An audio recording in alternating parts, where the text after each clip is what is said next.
Hey everybody, it's Charles, and on today's episode of Canna Talk with Roz, we're going to share with you the biggest rage in cannabis right now. Legal cannabis was a $10 billion industry last year, and experts say it's going to be worth over $20 billion by the end of next year. And the big question is this: how do normal people like us, who aren't part of the 1%, how do we take the money in our pockets and participate in the largest transfer of wealth? My name is Charles. I'm joining Roz McCarthy and Eric Range of Canna Talk with Roz, and we explore those answers. Hey everybody, it's Friday. You're on with Canna Talk with Roz. I'm here in New Jersey. It's cold here. I'm all wrapped up, snugly warm at a Starbucks. I got my Starbucks coffee. Today we're talking about edibles and ancillary product discussion. I have a great panel on today. We're going to go deep and talk about products that support the cannabis industry. We're still on this ecosystem of cannabis, and we're also going to talk about edibles. And edibles range from anything from your sweet treats to ice cream. We got an incredible panel today. So first and foremost, what's up, brother Eric Range? How are you, my friend? I can't complain, man. Hey, you're looking cute, but I'll tell you, I'm warm down here and I'm loving it. So, hey, but the background, wherever you're working from, man, it looks dope, man. It looks like a pretty cool artistic place.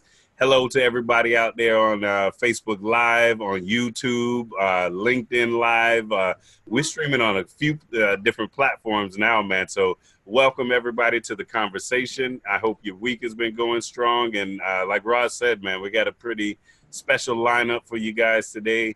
Talk to you guys a little bit about the product side of this industry. You know, a lot of folks focus on that, initial steps, the cultivation, which we talked about the last couple of weeks, the dispensaries and so on. But dispensaries need products to sell. And I know many of you guys out there who are listening, you're probably already making some type of products at home, or you may already have dabbled a little bit in that product development. And so we're going to talk a little bit about that today. We're going to talk about, how folks got to where they are, some of the research and development that they had to do with their products before they took it to market, and just what does that process look like for you? So I'm excited about today, and we got some cool people, some, and everybody on today, I think, is a member. So we got family here. We got family. So I'm always excited about that. Exactly. Hey, so listen, we got our resident. I call these our resident guests that we have that come on board. We have Charles Wu and Jamal Hackler. You guys know Jamal Hackler. He is our resident cultivator, process manufacturer, extraction expert. He's a scientist. He's a geneticist. And thank you, Jamal, for being on today. I appreciate you, brother. It's so good to see you. How you guys doing? And tell them, where were you last night, Jamal? Jamal's working on maybe not even a couple of hours of sleep.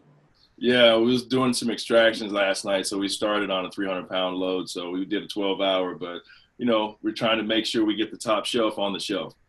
Absolutely. So thank you, brother, for being on. I appreciate you. And then we got Charles Wu. Charles Wu, where are you today, Charles? I'm in Nashville, Radio City, I guess. Yeah, Nashville, Tennessee. Nashville, Tennessee. Nice. So Charles, again, with the JARVIZ project, has done phenomenal work in getting out information about the cannabis industry, and especially from an investor's perspective and understanding when you're looking at investing your money or looking at it from a stock opportunity.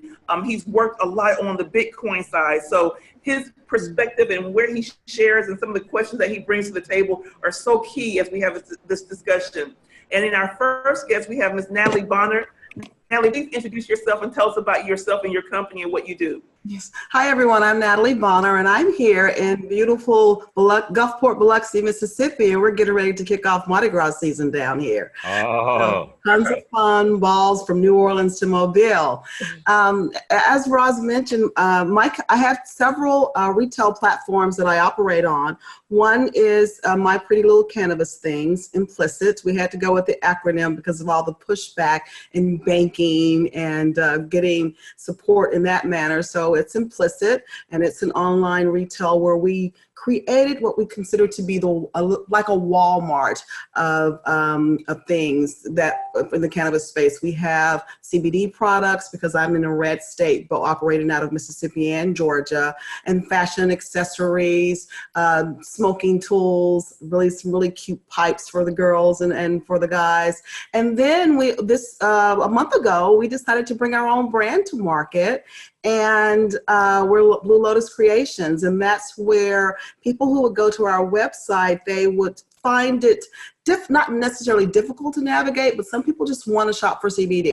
They don't want to see your pipes or your smoking tools or really cool t-shirts and anything like that. So we launched Blue Lotus Creations because when we started down this path, we always knew that we wanted to have a product that we brought to market and brand ourselves with the CBD product until Mississippi or Georgia goes legal for recreational. So that's pretty much the background for our company. And I just want to share that even with the shoestring budget, you can get into the cannabis space, and not everyone has to be a cultivator or a dispensary owner to participate in the space. Yeah, and Natalie is also our chapter president for Minorities for Medical Marijuana for Mississippi. So she's wearing multiple hats and holding down the fort there and getting other folks involved. So if you're in the Mississippi area, in the state, make sure you get connected to the organization, get connected to Natalie, and pick her brain about how you can get into the industry there, how you can begin to position yourself even as they come online there in Mississippi. So thanks, Natalie, for being here. Thank you. Go ahead, Roz. You're on mute. We can't hear you. Hey, Doc. Good morning. How are you? Or afternoon. How are you? Fine. How are you all doing? Good. Take a minute, introduce yourself, and tell us about your business and what you do in the cannabis industry. Okay. Well, greetings from, I should say, sunny Arizona, but it's snowy, rainy Arizona this week. So that's a big switch. We're Doc's Artisan Ice Creams. We started out not in the cannabis space, but we started out making gelato and sorbets, and so we do it from a commercial standpoint. But we're doing commercial quantities, but we're doing it from an artisanal standpoint. So all of our batches are from scratch.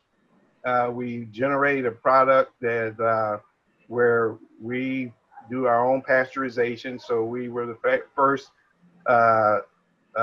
dairy licensed by the state batch freezer operation for a small batch. We do a healthier standpoint in that we don't do refined sugars. We're GMO free. We're a gluten free product. We don't have any dyes, colorings, or preservatives in our product. No egg and no soy. So we do a very clean product. Not only dairy, but we also do nut milk based product as well as coconut milk based product. That's awesome. So we do containerized. We also do the pops or the bars. And again, like I say, we do it from a healthier standpoint to where we utilize whole food, items. So we use the whole thing, milk, cream, all of those things, the cane juice, and we use whole components to make a whole food product, as opposed to using things that are synthesized or derived and things like that.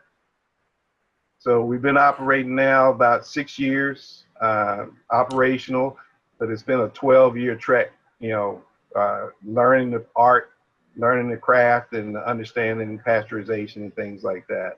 Sure. So far, so good. So, and your product is infused. Are you infusing with CBD or infusing with the medical grade cannabis, or how's your infusion method right now? It's been interesting. One of our neighbors, when we first got it started, one of our business neighbors introduced us to CBD, and so we looked at it, and then we started understanding how to dose, and so we actually were doing samples for them. And so that worked out really well. And then that really got the wheels turning. So I started looking at it as far as using full spectrum oils in the dairy-based products and also in the coconut milk-based products. Everything worked out. Flavor profiles worked. We actually, tried to make the terpenes and different background flavors and aromatics work in the flavors. So as opposed to trying to mask them, we actually tried to use them as flavor layers rather. So yeah, so it's worked out. And then we just recently met up with one of the local growers, and they are looking forward to doing some work with the THC infused product. You know, I think, Roz, one of the interesting things about Doc, and even about Natalie as well, is that they come from two different perspectives. You know, here you have Natalie, who is, starting a product from, scratch and introducing it into the industry. Whereas Doc comes from, the ice cream industry. He started working on ice creams. He's been, like he said, it's been 12 years that he's put into perfecting and learning gelatos and ice creams and everything about that. But as he started to see what was happening around him, he began to turn this attention to this industry. And I think that's a key point that I want to, make sure we underscore here. Many of you guys, again, are already designing and putting together products. Some of you guys who are listening right now, you may already have spent, considerable amount of time developing a product. And now it's just a matter of turning your attention to this industry, learning a little bit about, like he said, the dosing side of it, learning a little bit about, how the product can be, used, using the flavor profiles that are there and so on, and then beginning to put together a product. And, Doc, if you could talk a little bit about, even before you, I know you had a neighbor that you connected with, but even before then, had you started to look at this industry, and what were some of those early steps when you started to look at, okay, well, this cannabis thing is coming online, I might want to start turning my attention? Actually, the neighbor actually, really started us up with the first education around it. And that's when, I guess, as early as 2014, we started, just understanding what they were doing, and then understanding. Go ahead. Okay, just understanding what they were doing. I think at that time, CBD was the distillate was like 80,000 a kilo, and wow.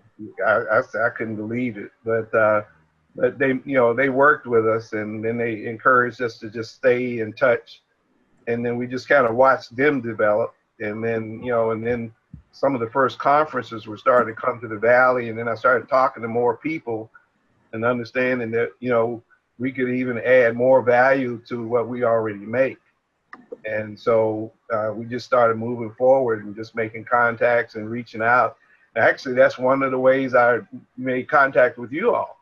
Is I started getting a little bit more interested in just saying, okay, well, I know I can't do this by myself. I don't know enough about it, and so then that's when I reached out to you all, and so now it's just a gradual education, and adding to what I know how to make the product, but understanding where things are going, and seeing if we can add to that, and maybe even create platforms that someone else might be interested in. Maybe they don't know how to make the ice cream, but maybe we can work together and we can make a platform that they could actually use to sell or be a distributor or whatever. But the whole point is that the people that I talk to, I try to encourage them to learn about the plant, what you can do with it, what it's what it's supposed to be able to do for us, and then and then incorporating it with a product that we're already making with a healthy conscience in mind. So low fat, it's low glycemic and things like that. So here's additional benefits from a plant, and then we can even make a plant-based product with more plant benefits to it, coming from the CBD or THC.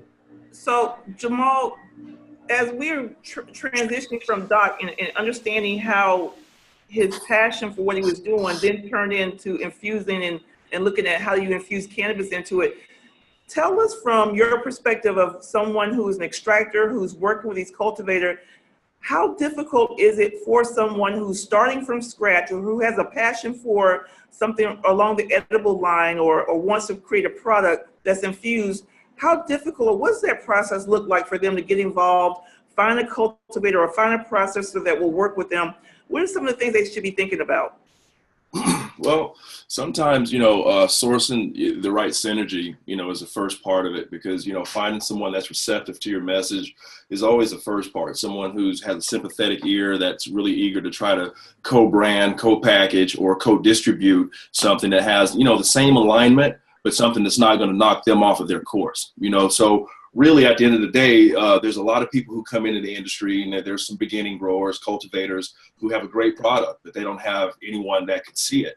Well, from there, you go into sample package mode. You give out a lot of freebies. You have people, business cards and freebies. And then even with extraction, when it came online, early, extraction pretty much started taking, all of the, proceeds and the attention and focus to itself, because extraction, I knew one gentleman I worked with, he probably made about 300,000 annually.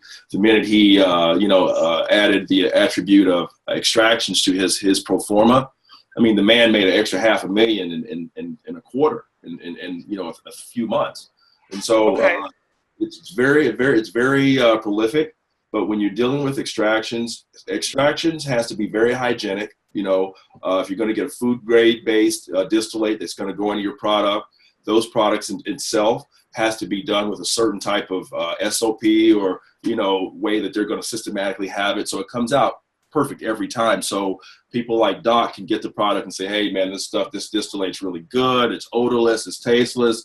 It just really enhances my sorbet, because I might just want my sorbet and the gelato just to taste extremely enigmatic of just chocolate or whatever additive he's gonna, because he can make it flavorful for whatever he wants.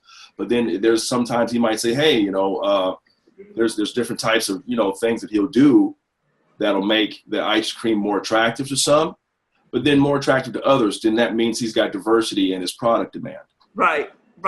So if you guys are looking right now, you'll see an actual wheel, and one of the first parts of the wheel is product consistency. And I think that really goes to the fact that if you create a product, understanding the consistency, you may have to practice, you may have to form relationships with individuals and with companies to say that I need to create this product, but how do I make it consistent so that the look, the feel, the taste of it is consistent, and that process is consistent across the board? Is that what you're trying to say, Jamal?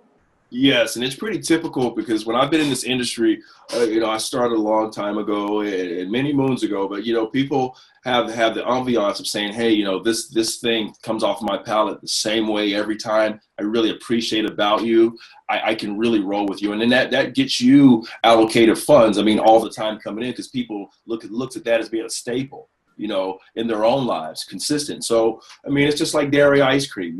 People have, people that come out and they get their milk from a certain type of cow because it has a certain type of enzyme that's in its system that other cows from Argentina and the Americas don't have. So, there's always an edge to it, and there's always going to be some IP.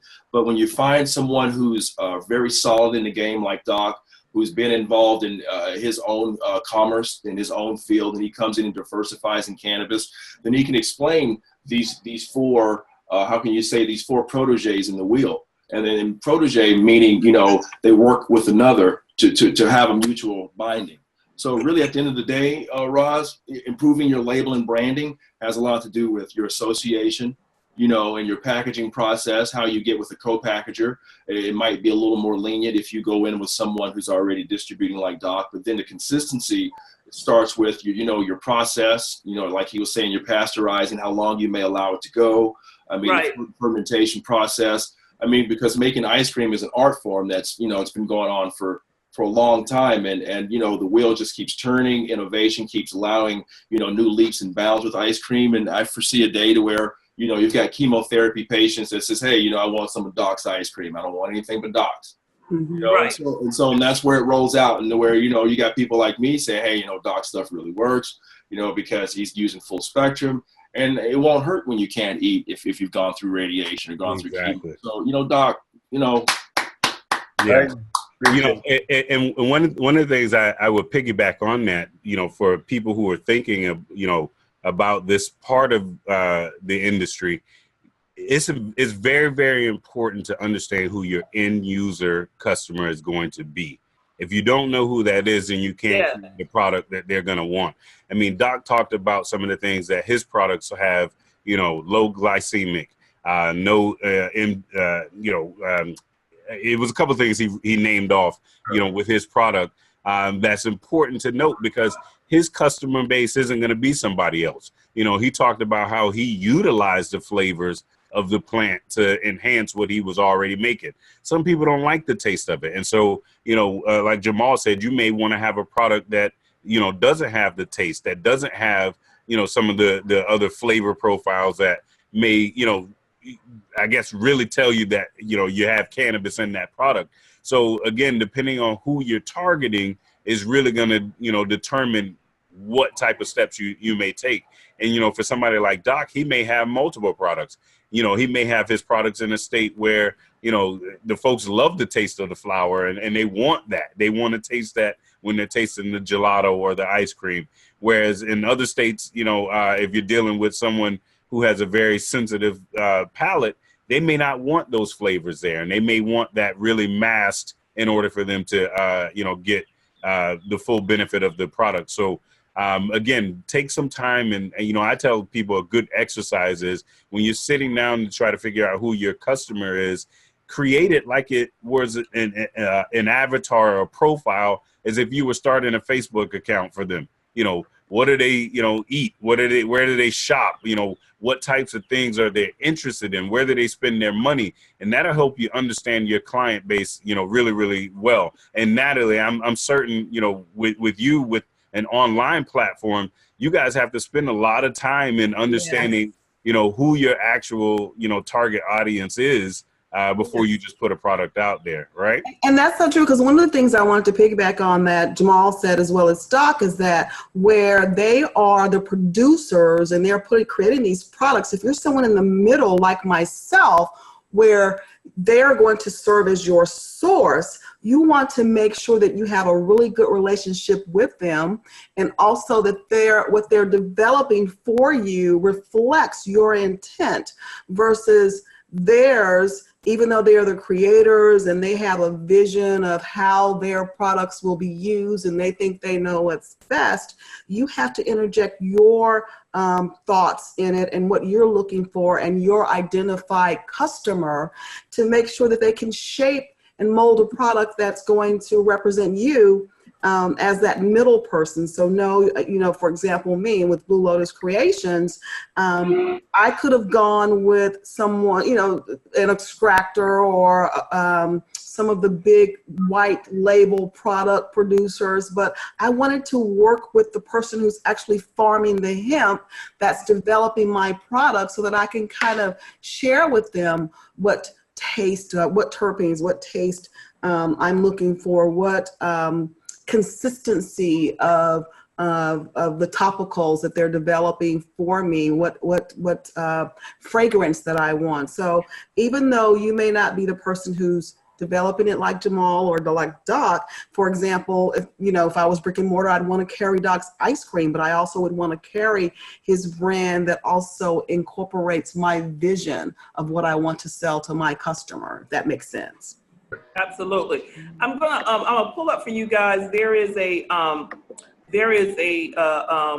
company that I was able to find, and I just want to share with you guys in regards to this, where it's out of New Jersey. And what they do is they focus on providing you with business automation solutions that enhance your decision and your productivity of your product. So if you're looking to, this is a company that we've vetted out, that I know that's been out there. They currently work with cannabis companies.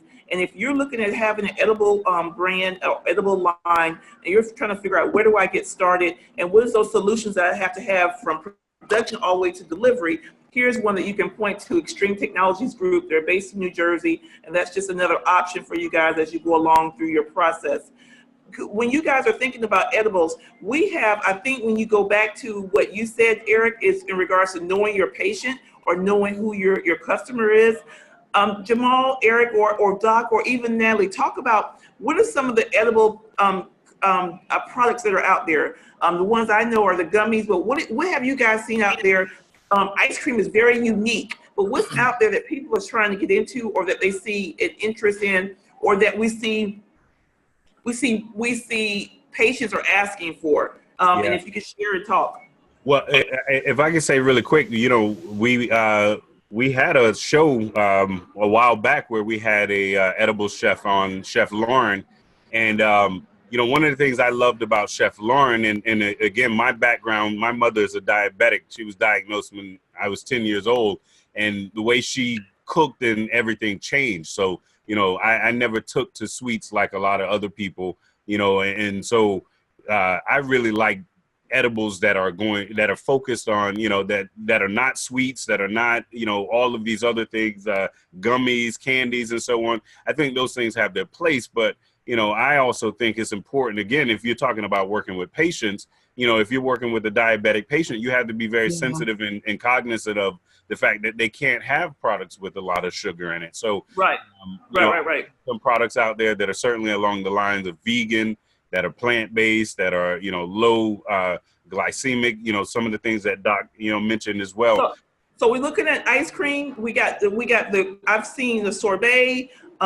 We Cookies. Do have a sweet line of stuff. What have you seen out there, Jamal, interesting in regards to edible product lines and different options out there, and maybe not in the sweet side of things?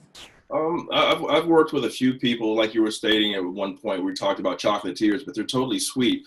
But I've worked with a few people on the other side of the spectrum that have worked with natural fruit juices, you know. Those are very consumptive when people don't really feel like they feel that well when they come out of chemo, you know, something that really goes in. But then I've seen people, you know, starting to work on different types of vegetable butter, different types of things that are actually just like, you know, you go and you see Betty Crocker butter. Yes. I know people that are selling tubs of naturalized full spectrum. I've seen the oils, the olive oil. You know, I'm like, you know, you can cook a steak now and have it medicated. I'm like, you can't get better than them. Yeah. I've also seen water soluble CBD go into water, so people are packaging water bottles. Okay. Lemonades, like Roz, Jamal said. Drinks have been a favorite. Obviously, the chocolates and so on. But I mean, I think when you're talking about infusing, it all depends on the what you're getting your CBD or your THC, what form you're getting it in. Are you getting it in a form of a distillate or an isolate? And Jamal can kind of explain some of, you know, those differences. But, you know, depending on how you're cooking with it, it may, you know, determine what you're doing. Because sometimes, you know, like I've been to events where there are 5-course meals. And again, you know, when you're working with the plant, you have to also be careful of if you're heating it, because if you're heating it, you're also losing some of the THC quality as well. So, you know, again, different products have a lot of different uses depending on how you're using it. I've seen it, you know, like I said, in an olive oil format where it's kind of drizzled on top, or, you know, used as the base for a pesto sauce, you know, different, you know, things that are out there. You know, a lot of folks are working on. Absolutely. Yeah, and one product that I've seen, a lady in New York, she's actually doing popcorn. Wow. You know, which is really cool for the popcorn. And then you notice that more and more people are bringing the coffee, the cannabis infused coffee to market because of all of the because of all the coffee drinkers. So there's a, you know, opportunity for whatever someone's delicacy is, that it can be cannabis infused. And so let me tell you why I'm asking this and having this conversation, because we have people that are listening to us and they're thinking like, okay, where's my place in this space? And they're thinking edibles and products. And we're going to start talking about products in a minute, because I really want to tap into Natalie and what she's done from a product perspective.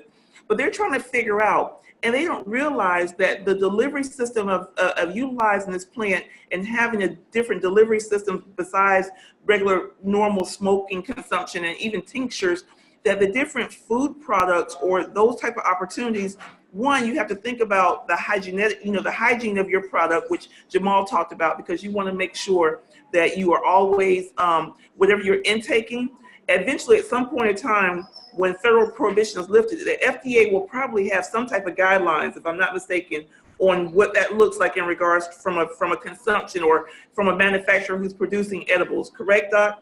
Is that correct? Actually, I was just going to dovetail with you on that. Is that right now we just had the guys leave just earlier this morning. We just finished some work being done in our commissary, our kitchen. Yes. So in that, we're already making plans and movement towards getting GFSI certified, as well as, FISMA certification. So, Global Food Safety Initiative, Food Safety Manufacturing, Modernization Act. So we're trying to make sure that we're set for the future. Yes. And that, so if anyone has a product that they are actually the manufacturer of, and they're trying to get it out on a larger platform, say through one of the large chains or, whatever, some people, and even me, initially, I got ignored and I didn't understand why nobody wanted to talk to me. And I realized that because they couldn't see that I was certified, you have to be ready to go through a third-party audit. And so that's what these certifications will get you in position to do, and to be able to, withstand the rigor of their inspections, because Right. Costco is not going to talk to you unless you can pass that audit, and so on and so on. So to be able to grow it, and hopefully there are some folks out there that have a product that they can see going to that, that larger scale, because eventually that's where a lot of this is going to go. Yeah. And so, Doc, how much are those licenses? What type of money are we talking about to get those certifications, and what type of time are we talking about? Timeline? I'm still not quite sure how much we're going to spend, but it's going to be pricey, because you're going to have people who are going to be developing manuals, that you're going to have to, sign off on. Your staff's going to have to sign off. Somebody's going to have to be responsible for every procedure and every step, be it cleaning or fabrication or whatever. Somebody's got to sign off on it. So there has to be a paper trail. And so they're going to develop those manuals. Those are the things that are going to be inspected, Yes. by those auditors, and all those things are going to come into play. So Doc, yes. I'm sorry. So because of what you're doing, do you also have to be, does ISO standards also impact you in what you're doing? You can, put yourself, subject to that as well. So, we're trying to make sure that we have all those platforms taken care of, so that when we start venturing out and trying to find new customers or new business partner relationships, then we are already ready to go. Our biggest problem will be having to, scale up on production capabilities and storage capacities. So that's the type of problem that we're trying to have. And Doc isn't just, creating his own ice cream. We touched on it a little bit earlier in regards to co-packing. Doc has the capability, if you wanted your own ice cream brand, to be able to work with you, everything from the formulation onto the packaging and getting it out the door. So, it's not just his product, Right. and he's building the infrastructure for other people who also want to have, Right. different products out there as well. So question for you, Doc. So quick question. So do your industrial kitchen, is that yours? Are you renting that? Or how do you suggest people that are even just starting to figure out how they want to kind of tweak or create their formula, how do they find those industrial kitchen relationships and so on and so forth? So as everybody knows, industrial kitchen or commercial kitchen space is expensive to rent. So we have our space that we're leasing, but we're creating the kitchen. And so even to say, defer some of the costs, we actually will have an organic baker in there with us. So we actually get to defray some of the expense. But I wish we could build a kitchen all of our own that, we could bring other, entities in and help them start. But we were able to get, someone in to help them along as well. But it can be expensive. Commercial kitchen space building out. I think when we first started looking, we were over $110 a square foot, and Wow. our kitchen, once it's done, the clean space, we're looking at 1,225 square feet, which is going to be. I'm anticipating we'll outgrow it by the end of this year. Wow. So I have we have some folks. We were in Missouri this past week doing a kickoff event last weekend. So I have a young lady there. She owns an industrial kitchen. So she could really actually do the work that she wants to do and then lease that to other people to come in as well, right? Yes, indeed. We're going to have the organic baker, and then we're going to be served as a commissary for 2 other businesses that are mobile. Good for you. Again, it still helps other people get started and have a base to work from, but also it helps defray some costs too. So we still have to be cost conscious. We're still struggling for cash. We're, and trying to do as much as we can with what we do have. And then, as you start to scale the business, and this is the other thing that, have an outlook for is that, what Natalie's doing, we're actually including e-commerce platforms for our next, version of ourselves. So we're actually doing the back channel stuff now so that we can actually ship our product. Okay. And so we've done it already. It's, just the family and friends knowing that we can do it. Now we're reverse engineering based on what we think will be the outgo, as far as daily outgo. So we're reverse engineering so that we understand what we're going to need and, additional production capacities. You're talking about packaging efficiencies, automating things where you can, because right now, chief cook and bottle washer right here. So I do everything. So, bagging pops. This week, I did 1,600 popsicles for this food event that we're doing tomorrow, and everything is by hand.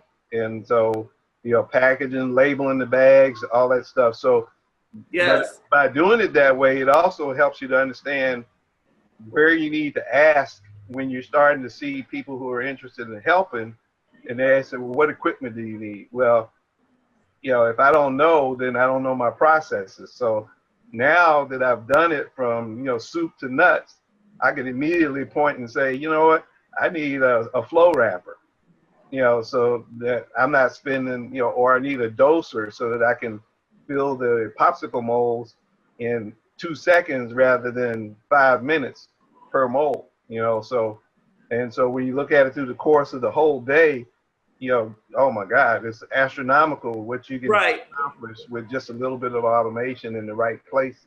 Right. So there's a definite future look out there.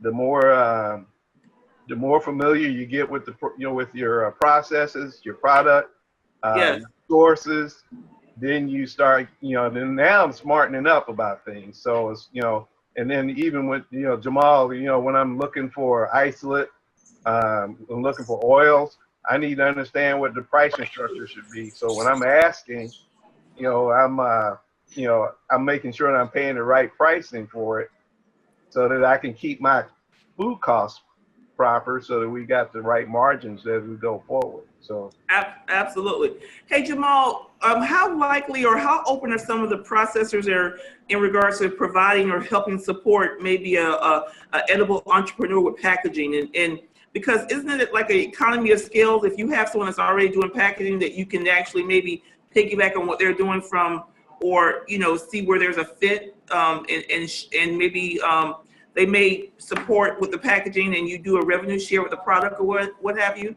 It's pretty typical, as you've stated.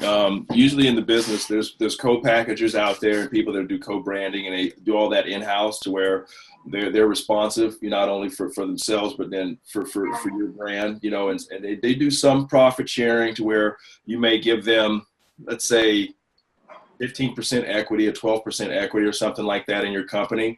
And then they might get 2 to 3% net, to where they made it worth their while because they know that they've been monetized for assisting you, but at the same time, they've already have this, let's say, this distribution chain or this demand that you could tap into that, hey, we have another additive or a flavor, because you have to have partnering agreements, revenue share agreements. Then it takes Doc from being not only a business proprietor to being in a consultative, to where there's a consultative agreement. There's lots of things that go and play into this booklet of cooperatives. But at the same time, once you've explored all those layers and it seems feasible, it's always a go, because it's just it's just a way of Doc opening the door for others to get in. Right. So let's go back. Let's go back to what you said, and I want to make sure everybody heard this. So what he's saying to you guys is, if you do find someone who's already processing, especially in states that there's a medical program and an adult use program, there's lots of processors, there's cultivators. Your California, your Colorado, your Oregon, your Washington State really have robust markets or what have you. 12 to 15% equity in the company possible. 3% net of profits. Is that what you're saying, Jamal? Is sometimes? I mean, that would be feasible, because then that still leaves a business a chance to operate, because then you still have operation costs. You still have, a lot of operation costs. But at 10%, 12% net, that seems feasible, like a return on an investment, And then in 3% net, that's attractive to give the man retention, saying, okay, after this is all over, what do I stand with you not coming against, what I'm doing? So that basically gives him a stake in what he's doing, to where is you're not a threat to his business, you're not a threat to his livelihood, because you're offering him a piece of your livelihood. So that's what co-branding, co-packaging gives you, is an alignment with partnership, Right. And then you talked about distribution agreements, partnership agreements. Yeah. You also talked about the consulting agreements. I want you guys to go, and if you go Google it, go pull it up. What does the distribution agreement look like? What does a partnership agreement look like? What's your revenue share agreement? That means if we create revenue, this is how much you get, this is how much I get. I will tell you right now, I want you guys to understand, you will not, when you're just starting out, you may end up having to revenue share. You may have to give up some of your business in order to grow your business. And it's okay.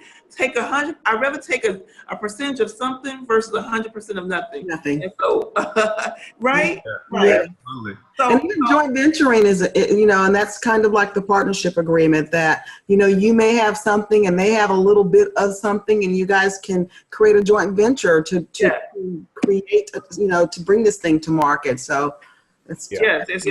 I recommend to everybody, just really quick on that, with all those agreements being thrown around, make sure you seek legal advice. I'm telling you this because we have seen it time and time again. Trust me, guys, this is a dog-eat-dog world in this industry, and people will take advantage of you. They will recognize that you don't know everything you need to know, and they'll take advantage of you. So I think it's important that you seek some type of legal assistance in setting up those agreements as well. Absolutely. So this is a great segue, because I really want to tap into Natalie and talk about how she started Pretty Little Things, not Pretty Little Things.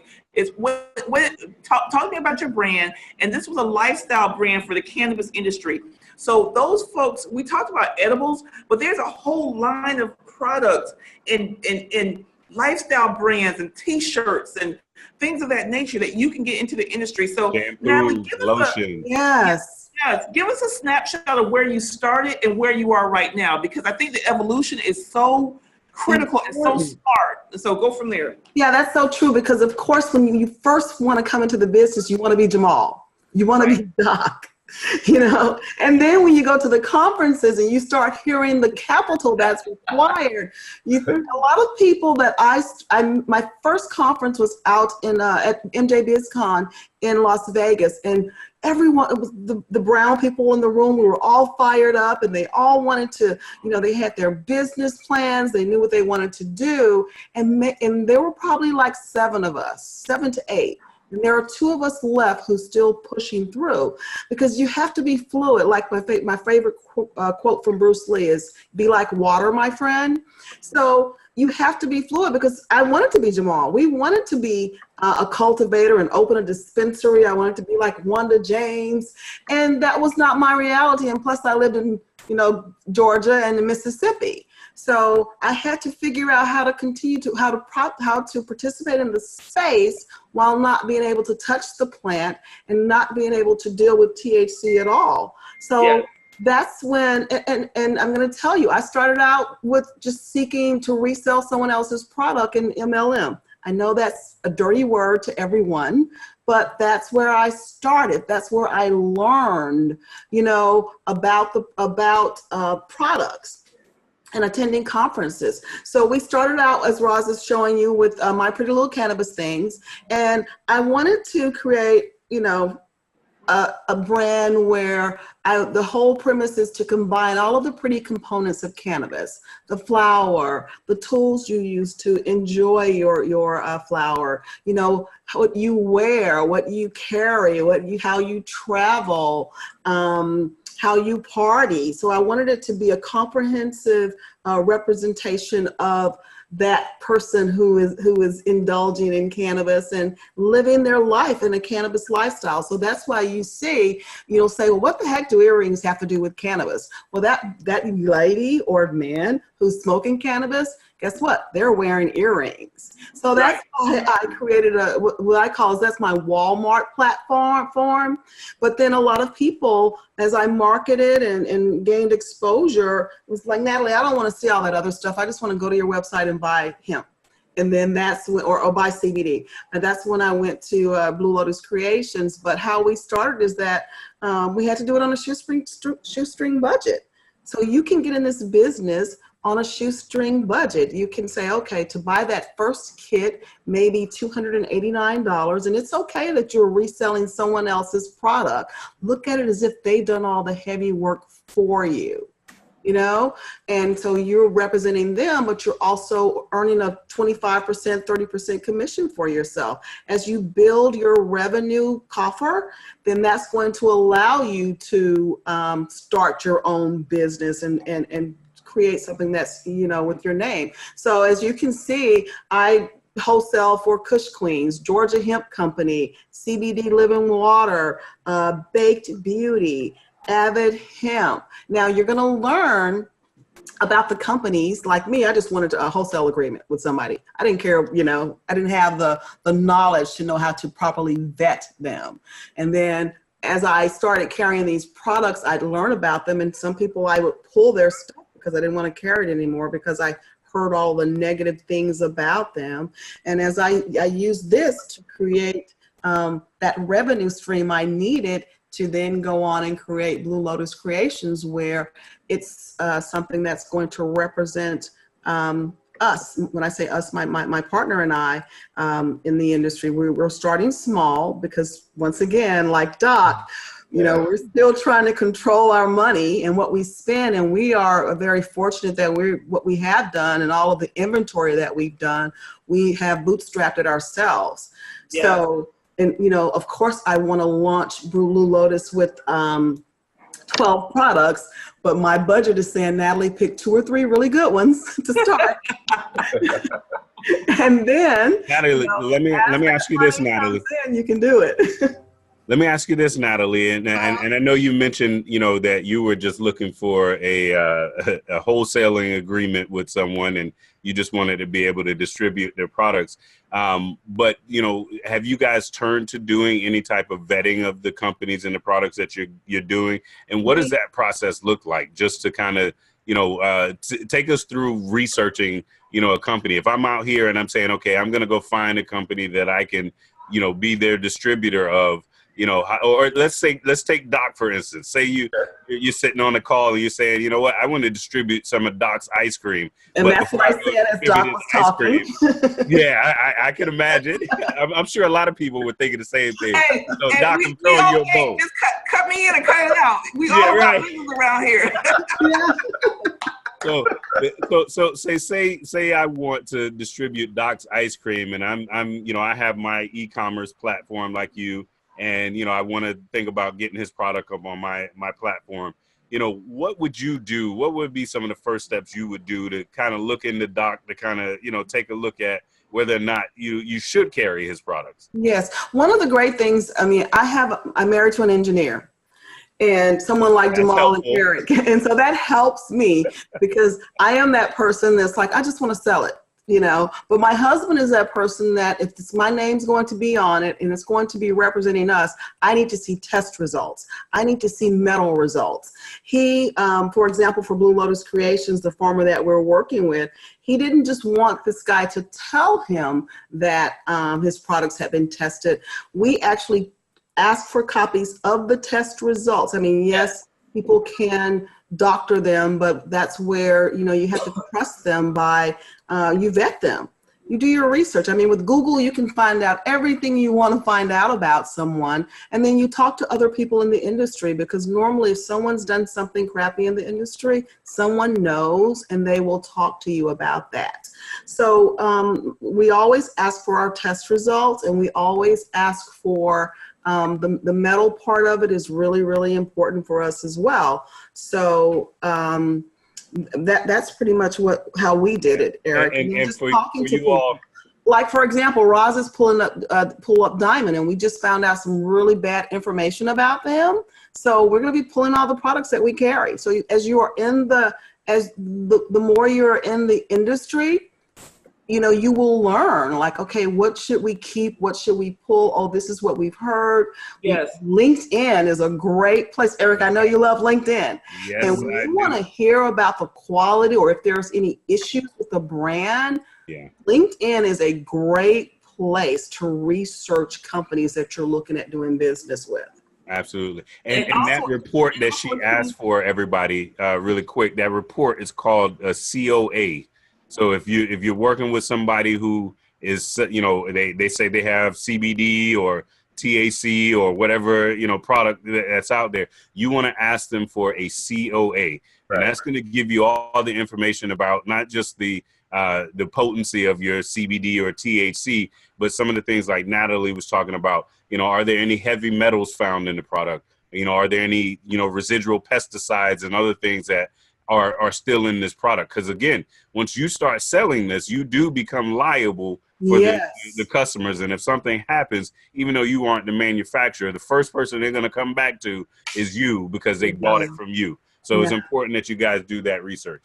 Absolutely. Yeah, and one thing that we did, now that we've grown up, we kind of stopped crawling and we're kind of a toddler, and we're bringing to market. Like I said, we're working directly with the hemp farmer, and we're talking to him about his processes. And one of the things, if you're starting on a shoestring budget and you're looking at, when you're working with these wholesalers, you need to, you know, understand what their minimum order quantities are. Are you going to be able to afford that? One of the mistakes that I made, and I'll share this with you all who are going to start small like I did, and I still am, is that you get excited. So you want to buy a lot of quantity of things.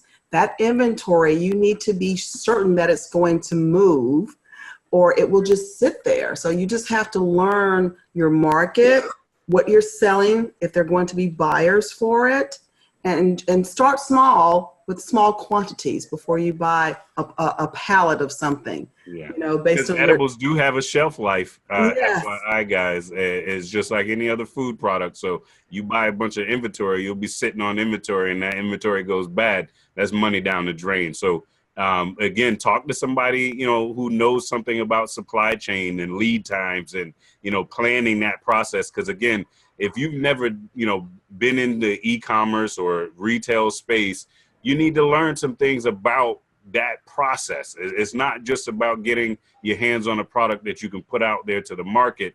There is literally a process. This is cannabis, yes, but this isn't a new process, and you guys can learn from what others have done in other areas and save yourself, costly mistakes. And try it yourself. One of the things that I've started doing is that when I sell something, I literally will order it as a consumer and I'll taste that edible. I'll try that tincture, that cream or that pain medication. I actually will try it, or I'll use someone in the family as a guinea pig. So even though I'm selling someone else's product, I still test that product, So, absolutely. So you guys look at this screen, and it always happens. We get going and we have 5 minutes and we're almost out of time, you guys. But I want you guys to understand that if you're listening to us here with Canna Talk with Roz, I got Doc on, having Jamal on, having Natalie on. One, Jamal being the subject matter expert, understanding the ecosystem of the industry and where you get your product from, meaning where do you get your raw product, your biomass, your hemp oil, and understanding how do you make sure that you're partnering with good partners out there.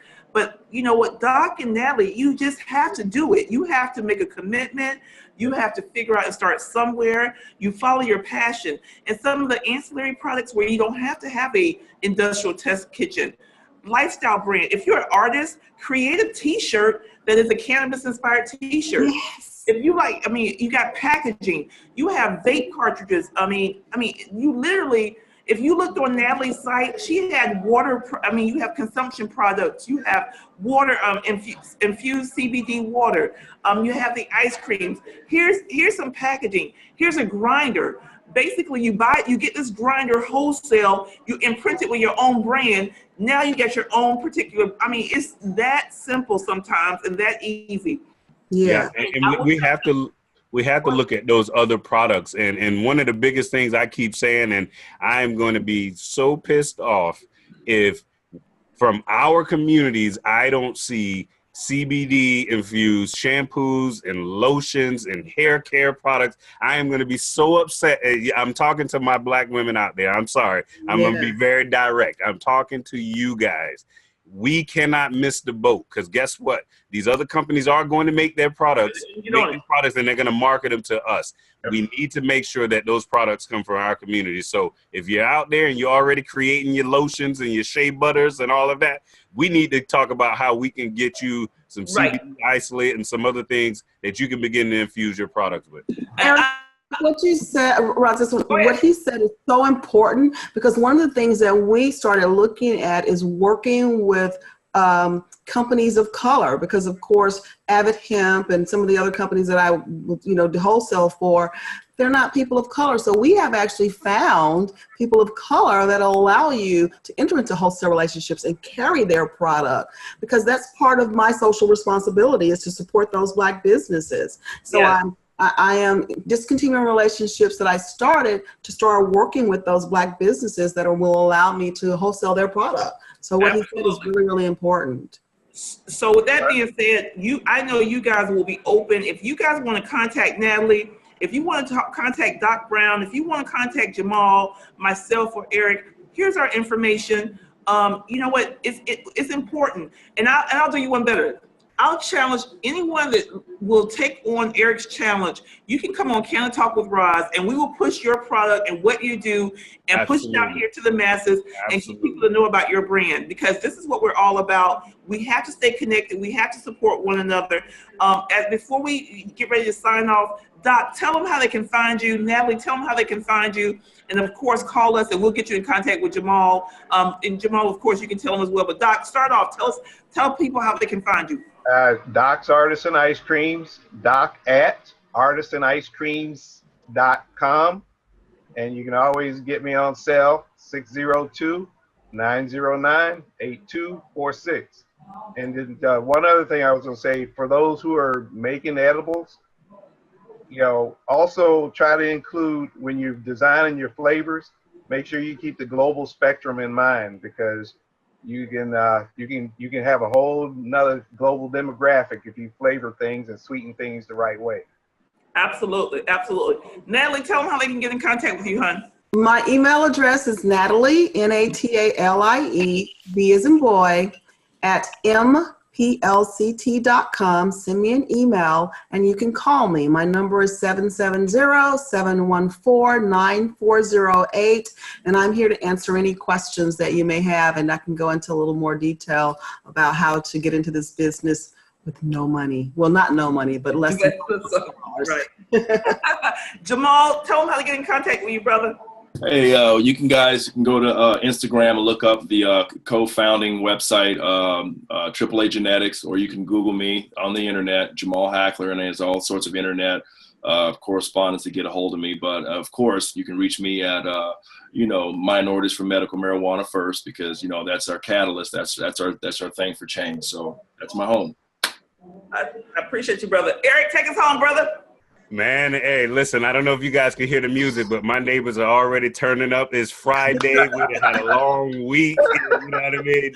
We're about to get it down over here. Eric's So going I on don't know what vacation. you're doing this weekend, but hopefully you got a Eric's going on vacation, man. So have a great vacation, Eric. Yeah, I won't be here next week with you guys, but I know you guys will be in great hands. I need I'm taking a very much needed family vacation. And so, but I was thinking about you guys while I'm out there. Make sure you rest and take some time this weekend to love on your family and get ready for next week. I know that you guys are going to have a powerful week. And again, thank you for tuning in every week to Canna Talk with Roz. We're getting into the weeds of it. 2019 is getting going, and we hope this is your year. We know this is our year, and let's do it together. Take it easy. Happy Black History Month, everybody. Yes. Happy Black History Month. Thank you, Love you guys. Eric and Jamal and Doc. Blessings. Thank you.